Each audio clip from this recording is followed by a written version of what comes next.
Local 4 News starts now with a breaking news alert.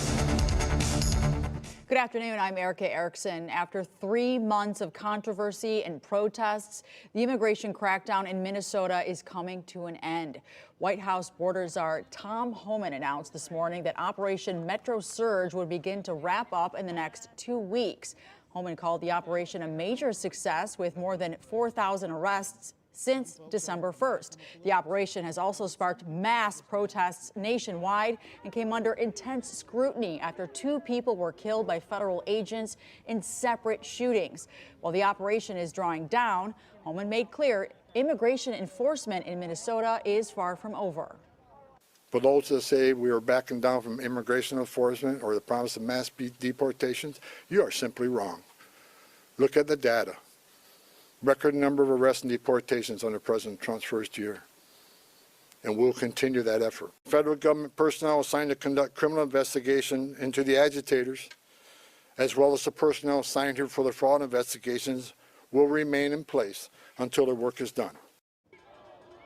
Now, Homan will also remain on the ground to ensure a successful end to the operation.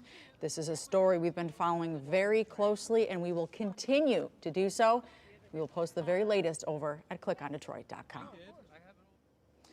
All right, outside, you'll want both your winter coat and those sunglasses. Finally, today, let's get over to 4-1 meteorologist Ashley Bersey with your forecast.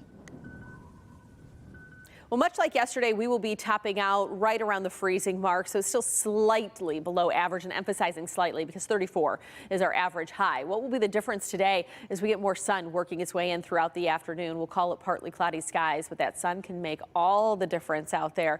Pretty seasonal end to the week as we will rise a few more degrees tomorrow, taking us just a couple degrees above average, but the warm up will ensue throughout the weekend. A well above average weekend where we teeter around 40, and the warm up doesn't stop there. We get a taste of spring next week. Just how warm it'll be, that's coming up in your 7-day forecast. All right, thank you, Ashley. The other big story we're following today is in Lenawee County. The first witness is taking the stand in the Dale Warner murder trial. He's charged with murdering his wife, Dee Warner. Let's get out live to Lauren Kostuk. You've been following this trial since it began this morning. I know it's already been packed with testimony. What can you tell us, Lauren? Yeah, that's right, Erica. We just stepped outside the courtroom. Dee's daughter was on the stand. They just wrapped up with that. Everyone now taking the lunch break before we go back inside. But Dee's daughter was testifying about her mother and Dale's relationship, what she remembers the last time she saw Dee. That just wrapped up. We're expecting more witnesses to take the stand very soon. But it was somewhat of a slow start this morning to all of this. The judge had to read the jury their instructions, walking them through what will happen during this long trial. Also, Dale appeared in a suit and tie next to his defense team. And then opening statements started. This was key. First, the prosecution. They talked for about an hour. The assistant prosecutor walked the jury through the case, talking about who Dee was, what the property looked like, the night she went missing, her and Dale's complicated relationship. He also showed photos of the tank where Dee's body was found. As for the defense, they argued there is no concrete evidence to these theories. Take a listen. She was strangled. She had blunt force trauma to the face and head, enough to have killed her. She had duct tape. You'll see that the government's evidence and case is built on speculation, assumption, and innuendo. They will put witnesses on the stand and show you numerous exhibits, but you know what you won't see? Proof beyond a reasonable doubt. The government has a theory, but there is no concrete evidence of that theory.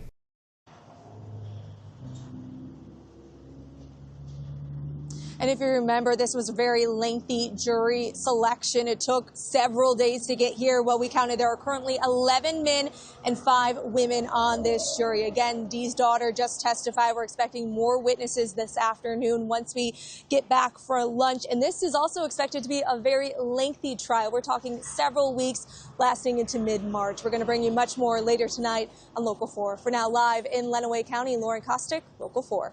Mid-March. I know you've been following this so closely, Lauren, and we have that timeline that you created at clickondetroit.com. Thanks for stepping out and getting us all updated. Now to the desperate search for Nancy Guthrie. There are still no suspects in the case, but investigators have come across a new piece of evidence. NBC's Liz Kreutz is in Tucson with the latest. 12 days since Savannah's 84-year-old mother was taken from her home, investigators still have no suspect or person of interest in custody. Authorities are continuing to scour the area. Overnight, investigators telling our Tucson affiliate KVOA that a pair of black gloves were located in the search and have been submitted for DNA analysis. It all comes after that disturbing footage was released from Nancy Guthrie's home. And now KVOA also reporting that Nancy's neighbors who have Ring doorbell cameras received an alert from investigators requesting video from specific dates and times. The dates, January 11th between 9 p.m. and midnight, which is more than 3 weeks before Nancy disappeared, and the morning of January 31st between 9:30 and 11 a.m. Since the video from Nancy's Nest doorbell camera was released, an outpouring of tips have come in. According to the Pima County Sheriff's Department, it's received 18,000 calls since February 1st when Nancy went missing and 4,000 since those first images of the suspect emerged. Now, there's a lot of leads in there that aren't going to be legitimate, but there's some that absolutely are, and that's what they're going to be focusing on. One man was detained Tuesday and then later released several hours later after authorities searched a property near the Mexican border, according to a statement from Pima County. And yesterday, FBI agents and sheriff's detectives fanning out again in the Catalina foothills. Neighbor David Romano says investigators have made at least 2 visits to his home. Detectives have come twice and asked us, for our names, what kind of cars we drive, and if we have a truck. They're asking for a truck? Yeah, they've been asking for a truck. With no clues to share, Romano is now joining his neighbors in a new show of support for Savannah's family, putting yellow flowers at Nancy's home, a traditional symbol of hope. And now, at our local NBC affiliate here in Tucson, where Savannah once worked, a banner hangs with the family's 3-word appeal: bring her home.